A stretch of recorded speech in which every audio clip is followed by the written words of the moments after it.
Hi, my name is Chris Ewan and I'm the author of the Good Thief's Guide to mystery novels, and this is the second of two videos I've done which relate to lockpicking, and I've released them to mark the publication of my new novel, The Good Thief's Guide to Venice. Now, the books are about Charlie Howard, who's a professional writer but also a professional burglar.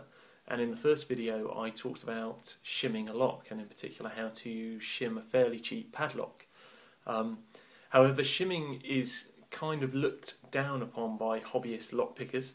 It's seen as the sort of easiest way to defeat a lock, and although Charlie himself does shim a padlock in my new novel, he feels a little bit debased by this. And what he really does, and what I talk about a lot in the books, is lock picking, and in particular how to pick a pin and tumbler lock. So I thought I'd show you how to do that. I have here the same lock that was just in the other video I did. It's fairly basic padlock, and just to show there's no trickery again, the lock is locked, and by virtue of the key is now unlocked. What I'm going to do is I'm going to use some lockpicks. I ordered these over the internet. My character Charlie keeps his picks in a spectacles case. These picks came with the case. And the basics of picking a pin and tumbler lock involve a couple of tools. One is a torsion wrench, which is basically just a bent piece of metal like so. And then there's a variety of different picks you could use. This is what you might think of as a more traditional kind of lock pick.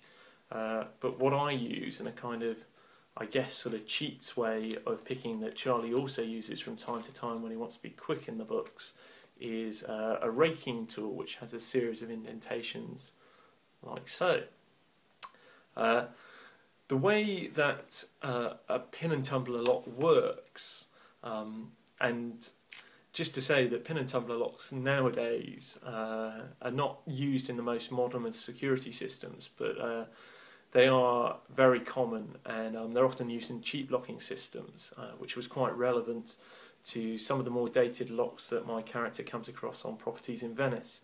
But the reason it's called a pin and tumbler lock is that there's a series of brass pins in a typical lock that stop the locking plug from turning. This is, as you can see, a clear sort of see-through tool that beginning locksmiths might use to practice on when they're learning to pick. And what happens is that when you put a key, an appropriate key, into an appropriate lock, the little indentations and raised bits will raise the pins that are held in place by springs to the appropriate level, so that a locking plug in the middle can turn. Just to demonstrate that, there's a blank key with this set, and when you put the blank key in, the pins are not set to the correct level and the lock can't turn.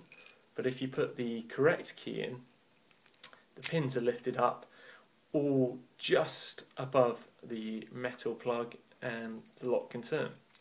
Same thing is going on in this pretty cheap padlock. There's a series of brass pins in there as well, and the way that you pick a lock is to manipulate that mechanism, and you do that first of all by applying a light amount of pressure, by inserting your torsion wrench into the locking cylinder and just applying a bit of sideways pressure. You see the plug starts to turn slightly. That creates a ledge inside, and when you agitate and jink up the pins inside the lock, hopefully they then fall down and rest on that ledge. Once all 4 or 5 pins have rested on the ledge, the locking plug can turn. So I'll have a go at picking this one. It may take a few attempts, but we'll see how we get on. So first of all, apply a little bit of sideways pressure, and then take my raking tool and insert it, agitate the pins, and there we go. A 5.99 lock just popped open.